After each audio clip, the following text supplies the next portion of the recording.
Bienvenidos a Historiar. Este podcast fue creado y producido por la ASAI, Asociación Argentina de Investigadores de Historia. Un podcast sobre historia argentina, latinoamericana y mundial. Acompáñanos en este recorrido por el pasado para pensarnos en el presente.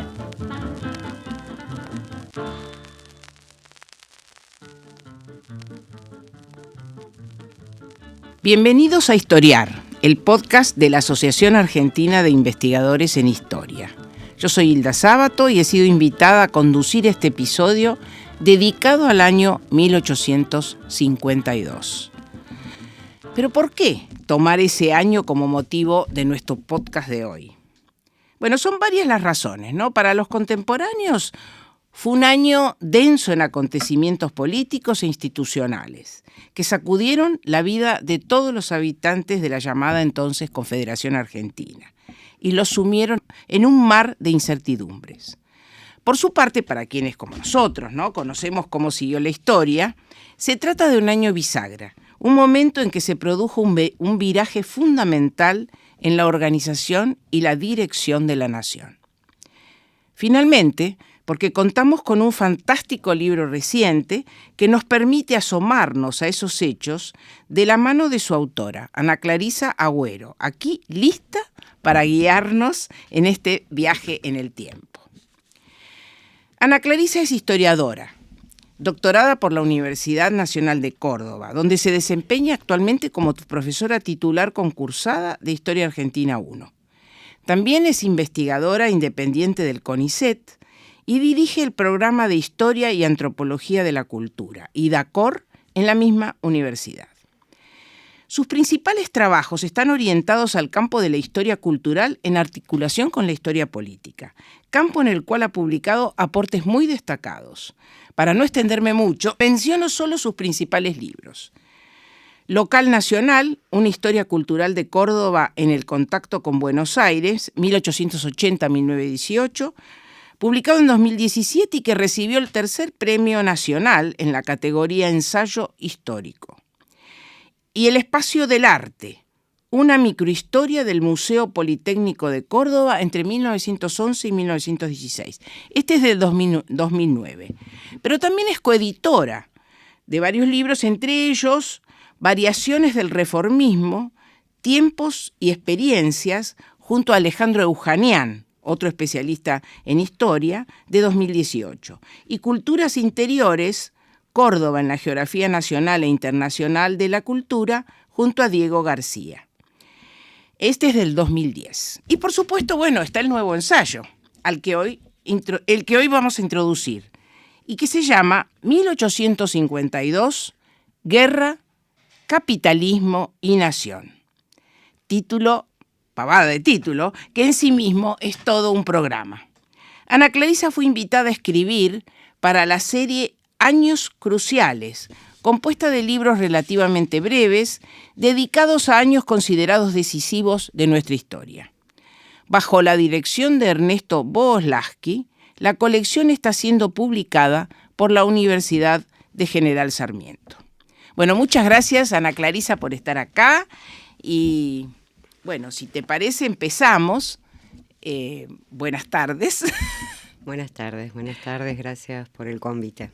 Y voy a pedirte que empecemos por tu reacción frente a la invitación, no a la invitación nuestra, sin de Asaí, sino a la invitación de la editorial o de Ernesto Bogoslawski a escribir este libro. ¿Cómo viste la propuesta de hacer una historia que focalizara en un año acotado? No es una práctica muy usual que los historiadores trabajemos en un periodo tan fijo, tan determinado a priori, ¿no? Entonces, y además que ese año fuera 1852, ¿no?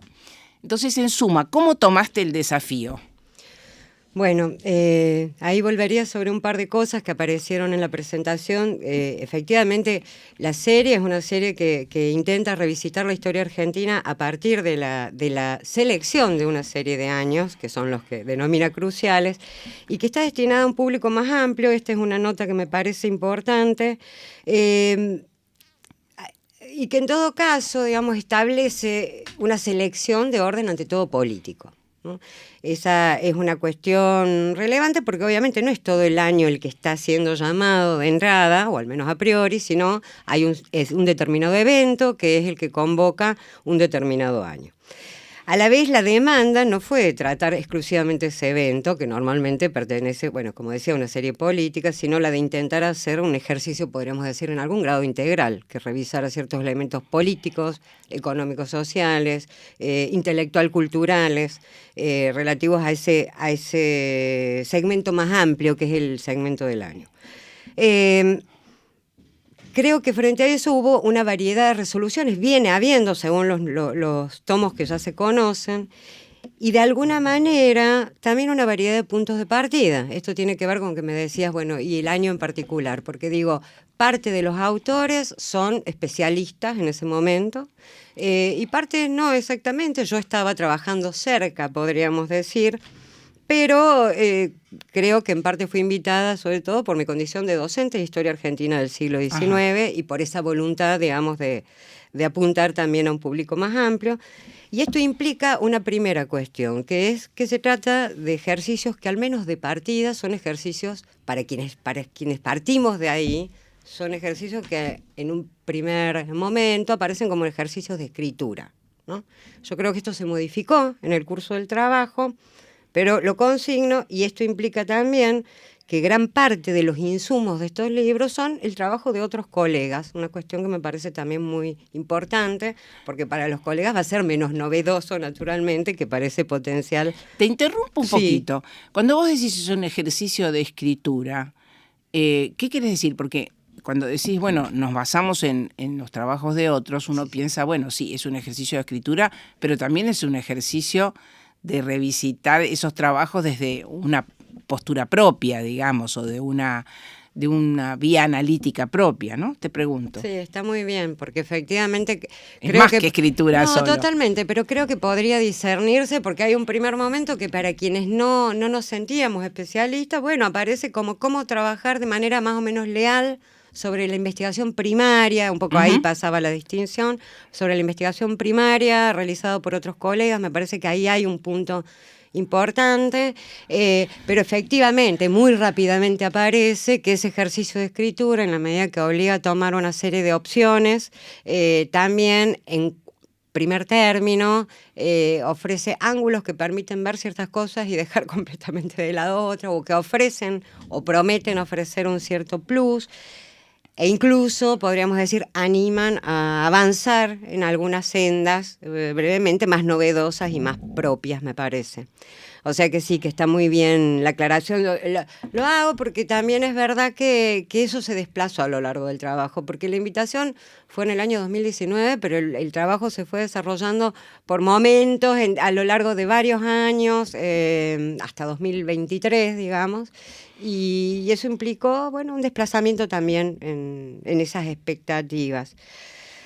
Mi intento, podríamos decir, porque digo, creo que está habiendo años tratados de distinta manera. Mi intento fue, y digo esto, en mi caso yo venía de trabajar sobre un año, venía de trabajar intensamente sobre el 18, en una cantidad de artículos, sí. Distintos ángulos, distintos cortes, bueno. 1918, sí, perdón, 1918. Entonces, bueno, también un poco con ese entrenamiento, mi intento respecto de este 1852 fue, en primer término, determinar cuáles iban a ser, podríamos decir, los bornes de ese corte, de ese año artificial.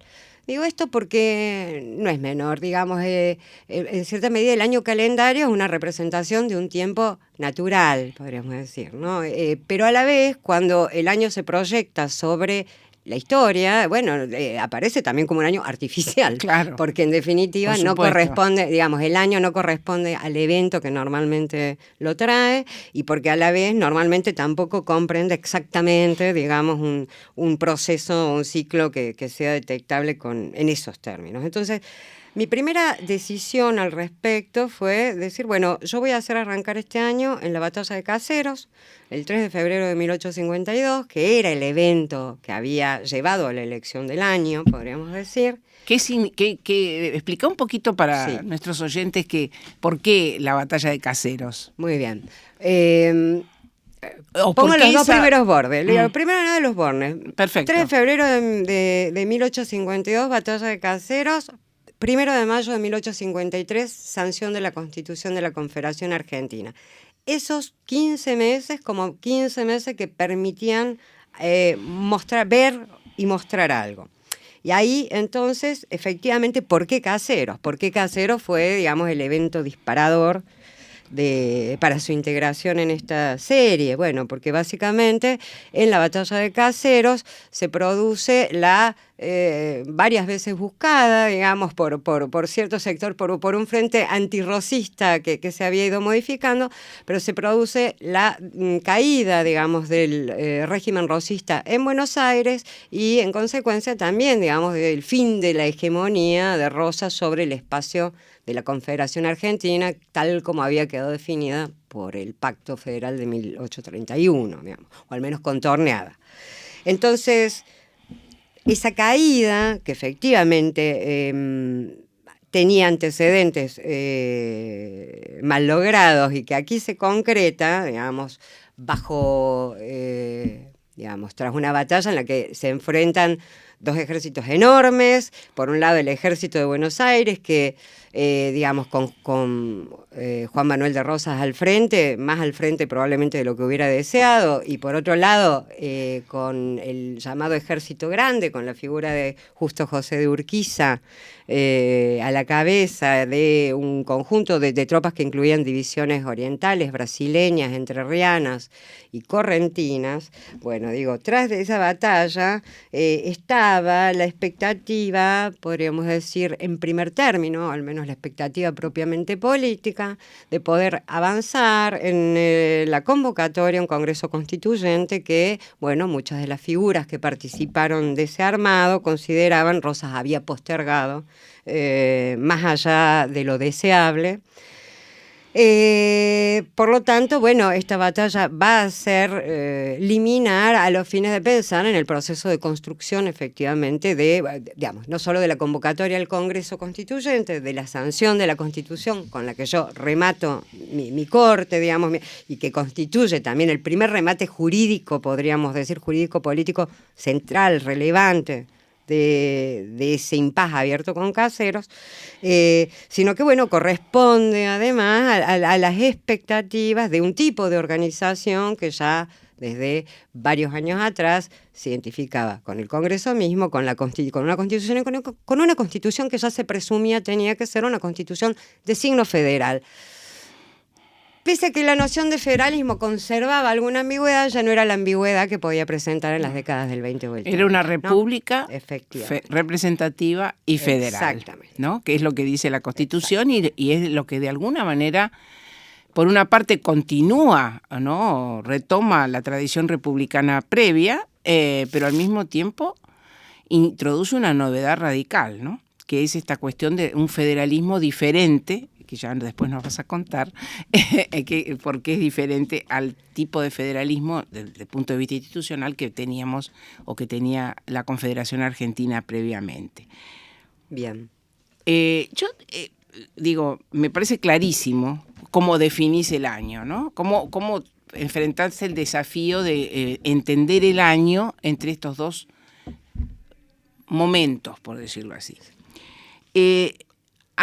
Me parece interesantísimo porque el punto de partida es político, los hitos son político-institucionales, pero al mismo tiempo vos haces un esfuerzo muy grande por plantear no solamente, por no limitarte a ese desarrollo desatado, desencadenado por la batalla de Caseros y luego todas las transformaciones que se dieron en ese momento, sino que vas a buscar incorporar otras dimensiones del proceso histórico que hagan más inteligible lo que realmente terminó ocurriendo en ese periodo. Y yo creo que el libro tiene una originalidad muy grande en la manera en que piensa cómo integrar las distintas dimensiones de la vida social y política y cultural en un texto corto, breve, que además tiene un foco previamente definido. Me pareció muy original el planteo que vos hacés de los 3 tiempos para quienes nos están escuchando, el libro tiene 3 capítulos centrales, digamos, 3 partes, no capítulos, 3 partes centrales que corresponden a 3 dimensiones de la realidad histórica, pero que además esas dimensiones de la realidad histórica se vinculan con una manera de pensarlo, de vivir o que se vivían los tiempos. ¿Por qué no nos contás un poco los 3 tiempos que definiste y esas 3 partes cómo se integran, primero cómo se piensan y cómo después cómo se integran, ¿no? Bueno, sí, muy bien, porque esto tiene que ver, podríamos decir, con el segundo movimiento respecto de qué hacer con este año de 15 meses, cómo tratarlo, cómo abordarlo. Y ahí efectivamente la decisión, que fue una decisión que por un lado recogía la demanda común, podríamos decir, que planteaba la colección, pero que por otro lado también volvía sobre un ejercicio que ya había hecho, que, bueno, más que en cierta medida era un trabajo libremente inspirado, digamos, sobre los 3 grandes tiempos considerados por Brodel en el Mediterráneo, un juego pero digo, libre porque no entro nunca en el tiempo larguísimo, pero bueno, hasta ahí, hay un momento, ya vamos a llegar al Paraná, porque algo de eso asoma. Pero bueno, digo, fue la idea fue esta idea, la idea de que los fenómenos que de alguna manera se esperaba que el libro tratara, pero que a la vez que tratara en un año, en realidad remitían a distintas duraciones y a distintos ritmos de cambio. Entonces, ¿cuál sería la cosa que yo pongo patas para arriba respecto de Brodel? Bueno, yo me mantengo, comenzando por el año político, porque, bueno, todo el corte está hecho a partir de ese criterio, y en ese punto también aparece como la dimensión, si se quiere, más ordenadora, ¿no? Pero bueno, esto implica que hay un primer capítulo político que de hecho alude directamente a Brodel con la idea del tiempo nervioso de la política, ¿no? El tiempo breve y de cambio rápido, en el que también se juega, podríamos decir, no solo la acumulación de sucesos, también incluso las zonas de indeterminación, los momentos de incertidumbre, ¿no? También, todo esto en un ritmo rápido, podríamos decir, comparativamente. Ese es efectivamente el primer capítulo, está pensado en términos de ese tiempo, de esa temporalidad y de esa forma de ritmos y de esos ritmos de cambio, ligados, podemos decir, al acontecimiento. Y en segundo término, un capítulo que se llama El tiempo largo de la economía y la sociedad, en el que no pretendo recoger todos los elementos, pero sí la idea es que cada uno de estos capítulos pudiera al menos recoger los grandes trazos, ¿no? Por supuesto que aquí ya me estoy refiriendo a fenómenos de otra duración, ¿sí? De una duración que puede ser de larguísima, de los cuales yo solo puedo recuperar ciertas inflexiones relevantes por momentos más o menos estrechamente ligadas al orden político, o al que interesa el tercer capítulo, el tiempo moroso de la cultura, del cual intento escoger también algunos elementos que entiendo significativos. Antes de hablar de cada uno de los capítulos, pero digo, ¿cuál sería la expectativa de pensar así esa cuestión temporal y esa cuestión de los ritmos de cambio? Bueno, obviamente siempre la expectativa que está funcionando es la de que un cierto corte vertical, como el que puede producir un fenómeno político, permita de algún modo ver también que están ocurriendo otras cosas que no cambian al mismo ritmo y que solo muy eventualmente pueden verse incididas, lo cual ya estaría hablando también del tenor del acontecimiento. Y bueno, y ahí creo que el 52 no es cualquier año, claro, ¿no? Digo, efectivamente. Dentro de toda la serie creo que plantea cosas quizás semejantes a 1810, quizás semejantes a 1930. Digo, habría que ver, pero no creo que efectivamente es un año en el que, poniendo el ojo, uno podría identificar cosas que están impactando en los tiempos largos y produciendo transformaciones en buena medida irreversibles, ¿no? Uh-huh. Entonces, ese es un punto que me parecía atractivo de pensarlo de este modo, ¿no? De poner un cierto acento y de hacer que eso apareciera además en la escritura tanto como pude, digamos. No, está muy bien porque además efectivamente lo que aparece son esos distintos tiempos, pero no como tiempos autónomos, sino en el momento en que uno se incide sobre los Exacto. otros y donde obviamente el cambio político, que es el cambio más acelerado y de alguna manera más radical desde el punto de vista de los acontecimientos de ese año, Sí. de la sucesión de acontecimientos, tienen impacto, son impactados por esos otros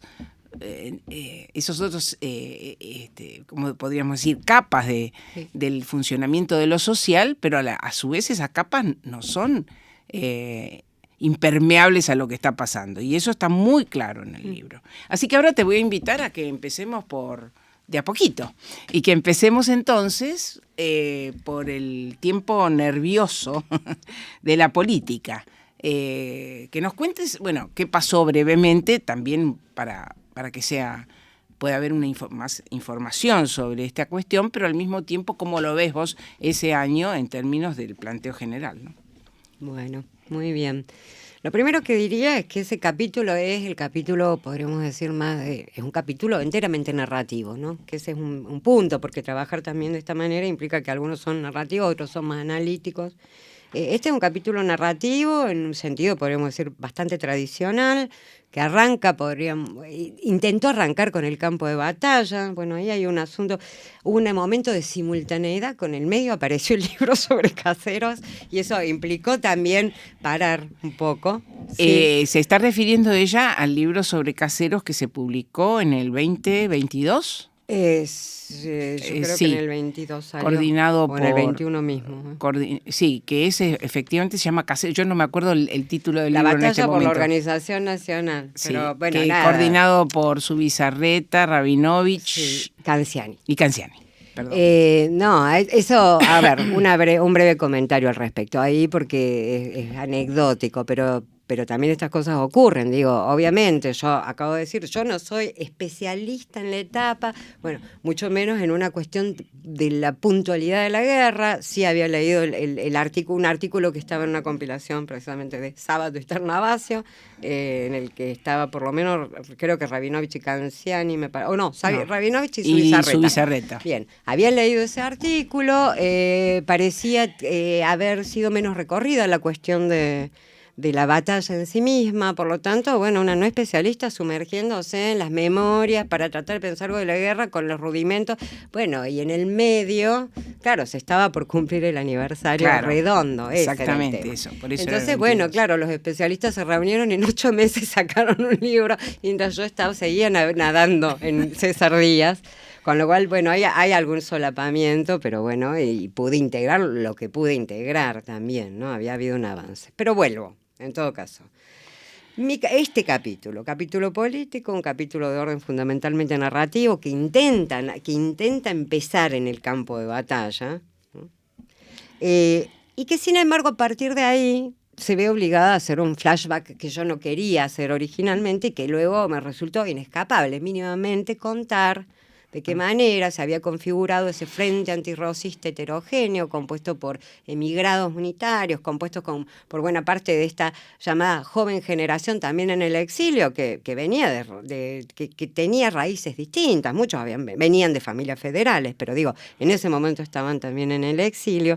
Cómo se había configurado esa alianza que había terminado reuniendo a Brasil, a un sector, podríamos decir, del Oriente, y a la propia Entre Ríos y Corrientes. Entonces, bueno, tuve que hacer necesariamente una vista hacia atrás para poder introducir cómo se había llegado a esta batalla y quedar nuevamente situada en ese campo de batalla para empezar a pensar a partir de ahí, del 3 de febrero del 52, en este año, para introducir, podríamos decir, los elementos, los sucesos fundamentales de un año acelerado y accidentado, que comienza con el intento de instaurar, podríamos decir, un nuevo orden, un nuevo poder en torno a la figura de Urquiza, más allá de las formas con las que esto se hiciera, ¿no? Bueno, la designación del gobernador de una figura de transacción, podríamos decir, como la de López y Planes como gobernador de Buenos Aires, el intento de hacer pie, digamos, de Urquiza a partir, reforzándose en los gobernadores litorales, digo, lo que implica una serie de acuerdos, de tratados, entre los más célebres el protocolo de Palermo, el más importante, el Pacto de San Nicolás o el Acuerdo de San Nicolás. Digo, bueno, ahí hay una serie de sucesos que son muy conocidos, pero en todo caso el corazón de este capítulo tiende a exponer la inestabilidad con la que intenta afirmarse, a partir de la que intenta afirmarse este poder, y lo rápidamente cuestionado que va a ser frente, bueno, a los apoyos que había logrado recoger hasta ese momento. Digo, si uno piensa que en la batalla de Caseros se hicieron presentes tanto Mitre como Sarmiento, que 21 días después de la batalla, Sarmiento corte lanzas directamente con Urquiza, y Mitre se convierta, como se va a convertir muy poco después, en la gran figura emergente de una legislatura bonaerense en la que, como decía Alperín, renace una vida política, pero digamos también se cuece la gran confrontación frente a la figura de Urquiza. Bueno, creo que eso da una pauta de la rápida bifurcación que sigue a esa victoria, aún entre quienes la habían acompañado, ¿no? Entonces, bueno, de alguna manera el capítulo presenta esa nueva fuerza intentando hacer pie, digamos, con las resistencias que le van surgiendo al paso. Y ahí hay una línea que podría trazarse desde esta legislatura, esta sala que se reactiva, digamos, y en junio decide rechazar el acuerdo de San Nicolás, que no se le iba a presentar para que votara, además. Explica qué es el acuerdo de contacto, qué es el acuerdo de San Nicolás, brevemente. El acuerdo de San Nicolás sería es el acuerdo que logra obtener Urquiza, digamos, luego de una convocatoria a los gobernadores, ¿sí?, con los que intenta, los gobernadores que había heredado, podríamos decir, inicialmente. Después empiezan las sustituciones. Pero, digo, en ese momento, haciendo pie en los gobernadores preexistentes, es el acuerdo a través del cual Urquiza intenta, por un lado, digamos, cerrar el acuerdo para la convocatoria del Congreso Constituyente, directamente, ya abrir la convocatoria del Congreso, pero a la vez es ungido como director provisorio hasta que ese Congreso se reúna y dé lugar a una nueva institucionalidad, ¿no? Entonces, y entre los acuerdos importantes, porque esto ya tiene que ver también con el segundo, señalo que ahí mismo también dentro del acuerdo estaba el encargo a Urquiza de reglamentar la libre navegación de los ríos, uno de los temas que está en el corazón del otro capítulo. Pero bueno, digamos, frente a ese intento que el propio gobernador interino de Buenos Aires había suscrito, ¿no?, López y Planes, la reacción de la asamblea, de la legislatura, digamos, bonaerense, va a ser la de rechazar ese acuerdo por considerarlo que era una avanzada que extralimitaba, digamos, los poderes de los que podía gozar Urquiza, pero también revelando un poco la inquietud que generaba la presencia de este entrerriano muy rápidamente instalado en lo que había sido la Casa de Rosas y con un ejército que no se terminaba ni de desarmar ni de retirar en la propia Buenos Aires. Digamos que aquí se abre una línea de conflicto que en el propio año se puede seguir muy bien, que es la de una oposición forjada en esa legislatura, que va a terminar desencadenando lo que se conoce como la Revolución del 11 de septiembre, ¿no? Que aparece como una reválida, podríamos decir, del derecho porteño, antes que bonaerense o inicialmente, digamos, a tener otro grado de decisión, podríamos decir, en ese proceso, y que va a, de algún modo, encadenarse, digamos, va a aparecer como una revolución, bueno, la primera de un ciclo de revoluciones, según has planteado vos misma en una serie de trabajos, digo, exitosa porque logra el objetivo de no tener que ir tras los pasos de Urquiza y las decisiones, digamos, tomadas en el Acuerdo de San Nicolás, y por lo tanto colocarse al margen de la convocatoria al Congreso Constituyente, ¿no? Esto implica que esa convocatoria sigue rigiendo, que se postergan las fechas inicialmente previstas en espera de que Buenos Aires deponga, podríamos decir, su revolución, cosa que no ocurre, y que lleva, bueno, digamos, ya hacia finales del año al sitio, a lo que se conoce como el sitio, digamos, de Buenos Aires, por las fuerzas de Hilario Lagos, un viejo federal que había sido un federal rosista, y que, digamos, en esa oportunidad intenta presionar la integración de Buenos Aires, cosa que al menos no se cierra dentro del año que llega al 1 de mayo del 53. Es decir, Buenos Aires queda fuera, digamos, del Congreso Constituyente y, por lo tanto, fuera de la Constitución sancionada en ese momento. Bueno, una palabrita sobre la Constitución, sobre el Congreso Constituyente, y después te voy a preguntar sobre el segundo capítulo. Bueno, sí. En lo que hace el Congreso se reúne ya desde fines de noviembre en Santa Fe, y de ese Congreso, bueno, que efectivamente representa el cierre, surge, digamos, la definición de un diseño político que era un poco el que ya habías anunciado, digamos, un diseño que se caracteriza por su tenor republicano, representativo, federal, que en los dos primeros aspectos podríamos decir bebe de las experiencias que habían sido las experiencias provinciales anteriores, de la era autonómica, pero que introduce una novedad radical en términos del diseño, radical no porque no hubiese sido experimentada, radical en estas tierras, podríamos decir, sobre el modelo norteamericano, que tiene que ver con la superposición, la yuxtaposición de dos tipos de soberanía, una de alcance nacional, otra de alcance provincial, que de alguna manera se manifiestan también dentro del sistema representativo que se instaura como el instrumento legítimo para, de alguna manera, la producción y la renovación, digamos, del poder de los representantes, ¿no? Muy bien. No, es muy claro, y bueno, y es esa Constitución además lo que todavía nos rige, con todas las modificaciones del caso, pero la base institucional, el esquema, es el que de alguna manera se definió de allí hasta ahora para siempre. Bueno, vamos a hacer una breve pausa y después retomamos para seguir la charla sobre 1852 con Ana Clarisa Agüero. Gracias, Ana Clarisa. Este es el podcast de ASAIG, la Asociación Argentina de Investigadores en Historia. Te invitamos a asociarte y a seguirnos en las redes, en Twitter, en Facebook e Instagram. Toda la información sobre la asociación la puedes encontrar en nuestra página asaig.org.ar. Te esperamos todos los sábados con un nuevo episodio de Historiar, sobre los grandes temas de nuestro pasado, abordados por especialistas e historiadores profesionales de manera cordial pero rigurosa. Seguimos con nuestro episodio de hoy.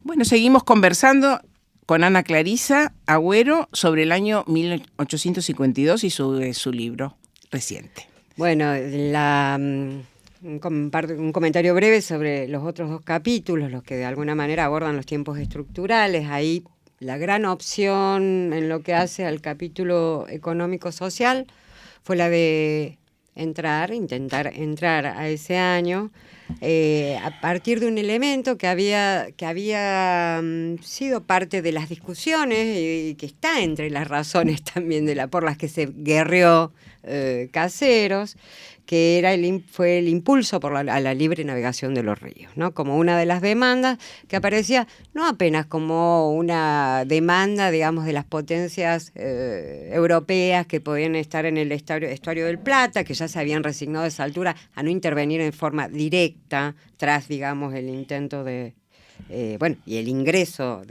obligado, cuando la vuelta de obligado, pero que en este momento han adoptado una especie de espera atenta, pero no de compromiso directo, de manera explícita, sino también, digamos, como expresión de los intereses y la voluntad de algunas de las otras provincias litorales que podían ocupar un lugar comparable, semejante, además de tener producciones concurrentes con la de Buenos Aires. Entonces, de algún modo, la cuestión de la libre navegación de los ríos estructura este capítulo que se inicia con el tiempo larguísimo, inmemorial, del Paraná, cuyas aguas se empiezan a mover, podríamos decir, al calor de esta disputa política y militar que se expresa en Caseros. Te interrumpo un minutito. ¿Qué es la libre navegación de los ríos? Bueno, la libre navegación del río está muy bien, porque además no es de cualquier río, pero digo, en primer término, como motivo de política económica o de economía política, es un motivo heredado del Congreso de Viena, que lo que básicamente plantea es la posibilidad de que ríos que atraviesan varios estados, reconocidos como independientes entre sí, puedan ser navegados por barcos de cualquier bandera, ¿no? Sin estar sometidos a puertos precisos, por ejemplo, que era el problema que arrastraba esta confederación con el puerto de Buenos Aires, que Buenos Aires se había instaurado de algún modo como el puerto preciso, el único puerto a partir del cual se podía llevar adelante el comercio internacional. Entonces, la cuestión de la liberación de los ríos es muy importante para las otras provincias litorales, porque es lo que les permitiría, visto de ese momento, habilitar puertos que se usaban para un tráfico interno, pero previo reembarque desde Buenos Aires o pagando en Buenos Aires. Entonces, habilitar para el tráfico directo, claro, digamos, también internacional. Entonces, ese motivo, el de la libre navegación de los ríos, tan central, es el que organiza, podríamos decir, el segundo capítulo.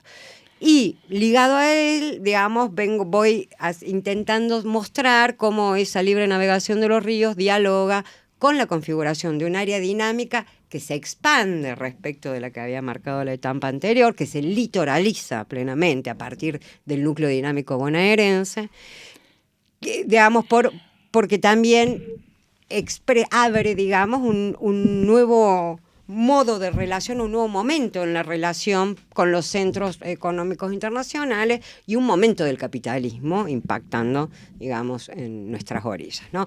Entonces, ese capitalismo que de alguna manera ya no quiere solamente materias primas, que quiere más, no quiere solamente alimentos, también quiere poder poner capitales a rendir, digamos, en estos territorios. Y eso, de alguna manera, por un lado, estimula el proceso de la unificación política, por otro lado, digamos, promueve una integración, digamos, económica transoceánica, pero por otro lado, hacia adentro también fractura peor todavía, o recrudece la fractura respecto de las áreas interiores, o en todo caso plantea una situación muy significativa en adelante, la necesidad de un Estado activísimo, cooptando, promoviendo, para que esa ruptura no sea tan cruda, tan brutal, ¿no?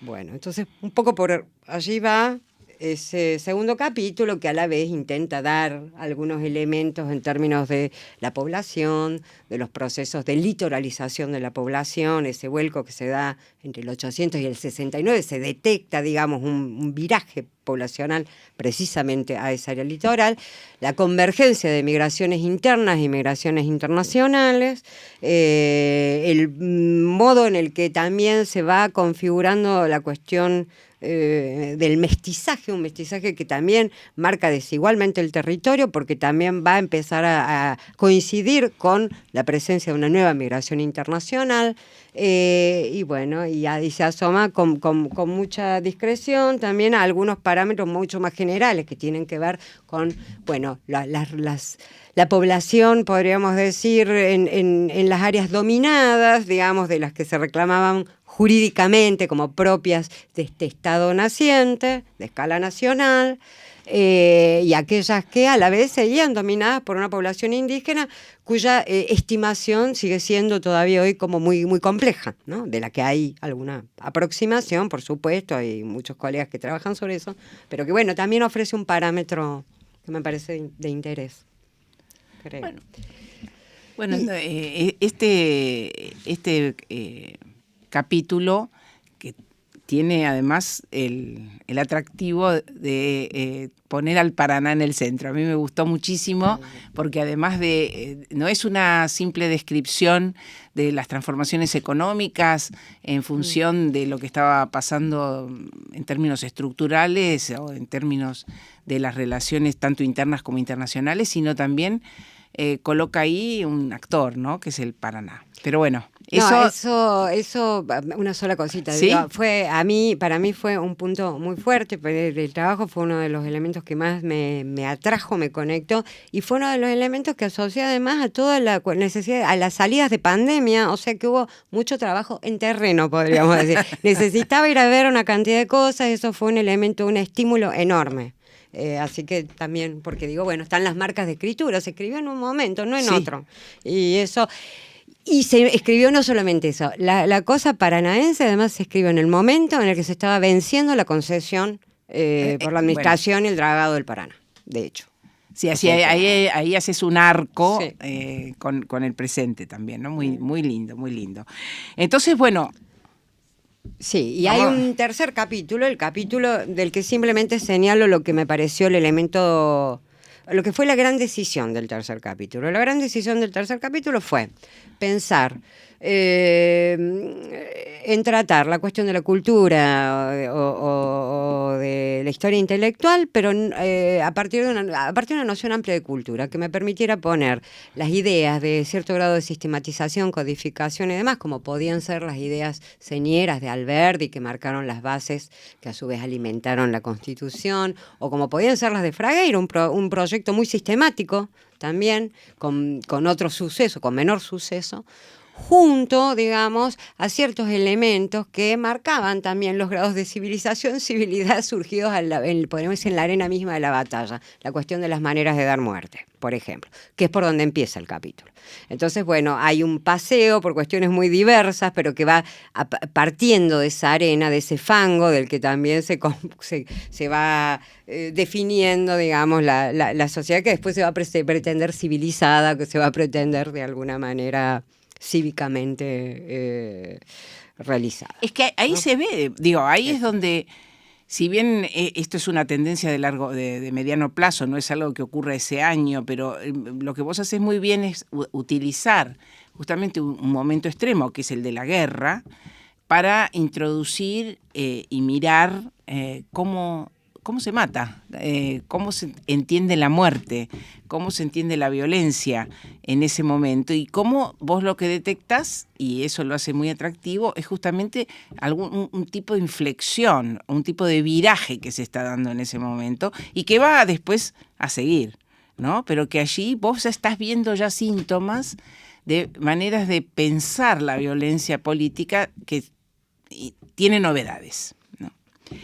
Así que bueno, eso me pareció sumamente productivo. Ahí quizás se podría porque ahí uno de los elementos es que el año permita mostrar esas cosas. Claro, hay elementos viejos, hay elementos nuevos, pero también nosotros tenemos ya la perspectiva que nos permite ver que algunos ganaron sobre los otros y que previamente además quedaron puestos en la Constitución. Claro. Bueno, eso es muy importante también. ¿No? Ese punto, retómalo, porque me parece que lo de la Constitución, ahí en relación con esto, lo mismo en relación con la economía. Sí. De alguna manera la Constitución, que surge de una voluntad política muy fuerte, porque habían pasado décadas, otros países tenían constituciones, la Argentina no tenía constitución, fue un acto fuerte de voluntad política, pero al mismo tiempo recoge no solamente modificaciones institucionales, sino cuestiones que tienen que ver con los demás niveles del ordenamiento social y cultural, ¿no? Entonces, sí, porque efectivamente me parece que varios de los elementos que aparecen en estos distintos capítulos uno podría verlos rematados de alguna manera, rematando en la Constitución del 53,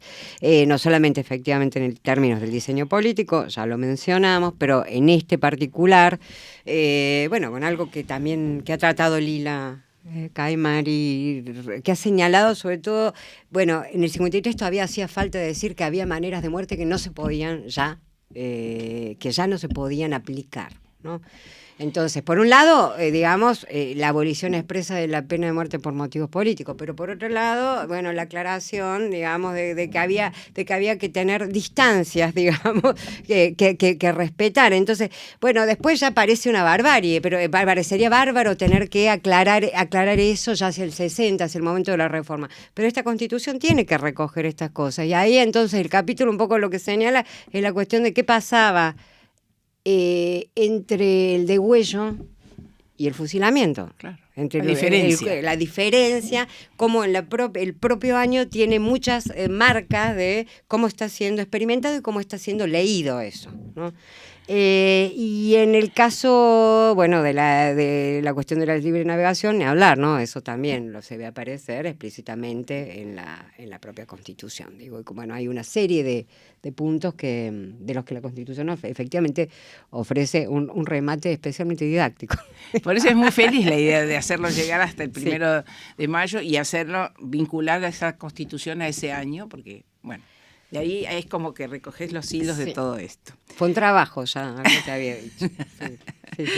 Bueno, antes de terminar esta conversación, me gustaría que nos hicieras un balance de esta experiencia de escribir la historia con foco en un año particular y también que te refieras a algo que me sorprendió y me gustó también, a la coda del libro, que llamaste 1852 como pasado y presente, y que coloca ese año en una especie de perspectiva memorial, ¿no?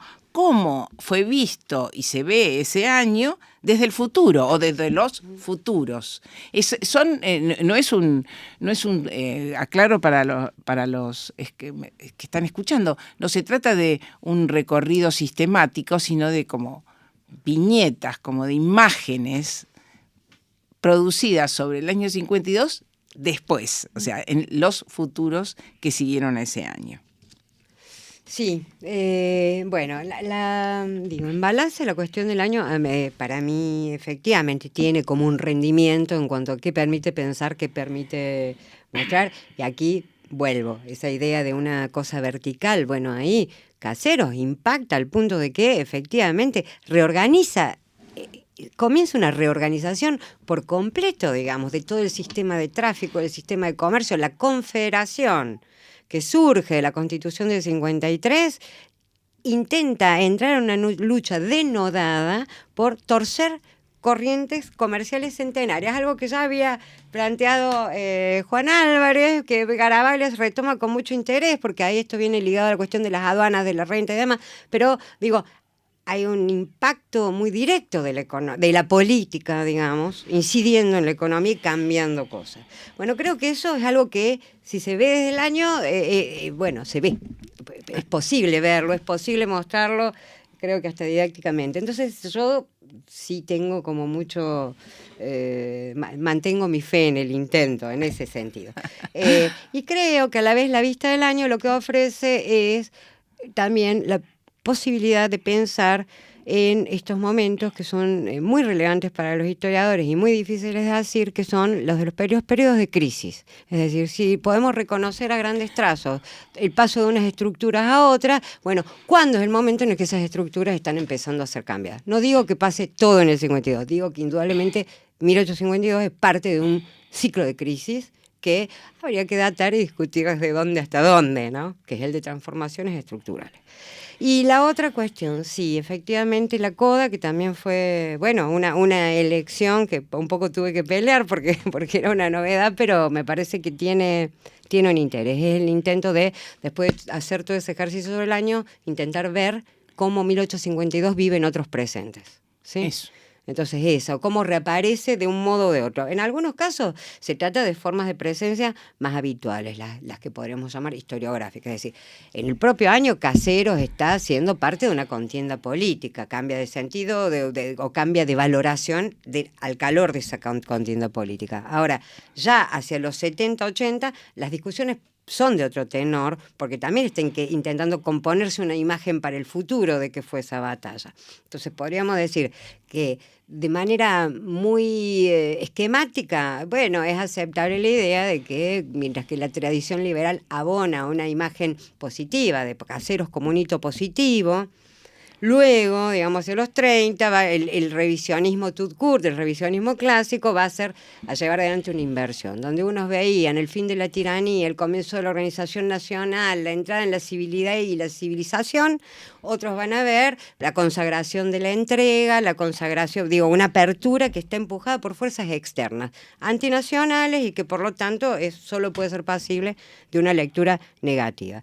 Esto es muy conocido y a la vez podría ser enormemente matizado, porque también hay muchos matices y porque las disputas del 52 a los 80 son disputas también en el propio arco liberal, ¿no? Con muchas interpretaciones cruzadas. Pero bueno, si lo llevábamos a otro registro, efectivamente uno podría ver también que aparecen estas otras cosas. En el Paraná, que yo estaba observando en el 2021, intentando ver algo, sustraer algo, y bueno, estaba reverberando el problema de el fin de la concesión, de la administración, del peaje, del dragado del Paraná, sin que asomara una resolución, y los argumentos que volvían a aparecer ahí eran los mismos, eran argumentos no los mismos, familiares, aquellos que habían de alguna manera se habían pronunciado a favor o en contra de la libre navegación de los ríos, ¿no? Con lo cual un motivo presente en el año 52, central en la batalla y que produce cambios profundos, de todas maneras es repuesto, digamos, a esa distancia temporal, ¿no? Y no sin evocar esos precedentes. Entonces, me parece que ahí había una cosa. Y para más, eran 2 años de bajante.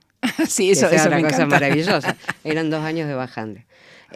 Así que bueno, nada, y luego sí finalmente lo que la cuestión de la libre navegación de los ríos parece plantear en la lectura retrospectiva, se asocia muy temprano al problema de la soberanía nacional, ¿no? Se pone en la clave de que ahí se está jugando algo que tiene que ver, que es de ese orden, ¿no? Y que sin embargo, vuelvo también, hago una de esas viñetas, efectivamente reconsidera la cuestión de la vuelta de obligado, porque ahí también hay que considerar que el mismo Urquiza, que había estado tratando de cerrar el paso, luego está queriendo abrir el paso, porque ahí están los cambios en los equilibrios políticos, pero a la vez los intereses también de este Entre Ríos emergente, ascendente, ¿no? Que identifica, digamos, mejor su propia causa con la apertura que con el cierre del río, naturalmente, ¿no? Entonces, Claro. ¿por qué? Porque en definitiva el no abrir los ríos también era una señal de exclusivismo porteño, no era nada más una señal de protección soberana. Ese es el juego La soberanía porteña, no de la soberanía nacional, ¿no? Exacto. Bueno, esa es la complejidad, Sí. digamos, de eso y que hace, además que sea, es un año con mucha carga política, es un año muy atractivo y es un año que está cada día más presente, porque, bueno, no tengo que abundar sobre la cuestión de la Constitución, el lugar que esa discusión ha recuperado o que tendría que recuperar, en todo caso. Bueno, muchísimas gracias. Con esta nota creo que podemos terminar. Queda mucho por hacer, que es sobre todo la tarea de los que me están escuchando de leer el libro. Bueno, muchas gracias. Que realmente es un libro fantástico, lo recomiendo muchísimo y bueno, los que han escuchado la conversación creo que van a estar muy estimulados a hacerlo. Gracias entonces por acercarte a conversar y muchas gracias a todos ustedes por estar ahí. Los esperamos la semana próxima con un nuevo episodio de Historiar. Hasta pronto.